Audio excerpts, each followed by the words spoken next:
নমস্কার বন্ধুরা, আমি সুস্মিতা। আমার তোমার সবার রান্নাঘরে সবাইকে অনেক স্বাগতম এবং অনেক ভালোবাসা জানাই। আজ সুজি দিয়ে দারুণ একটি খাবার বানাবো।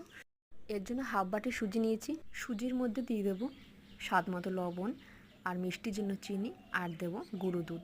হাফ বাটি সুজির জন্য আমি এখানে মোট ওই বাটিটি 1.5 বাটি জল ব্যবহার করেছি। সুজিটাকে নামিয়ে আমি ঠান্ডা করতে দেবো। ঠান্ডা হয়ে গেলে আমি হাফ বাটি ময়দা দিয়ে ভালো করে মাখিয়ে নেব।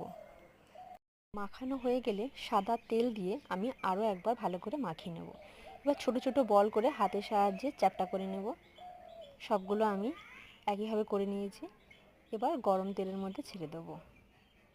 ভালোভাবে লাল লাল করে ভেজে নেব। দেখো কত সুন্দরভাবে লুচির মতো ফুলে গেছে। এটি দেখতে যেমন সুন্দর, খেতেও তেমন সুন্দর। দেখতে কিন্তু হয়েছে বেশ। অবশেষে 1 মিনিটে আমার রান্নাটি শেষ।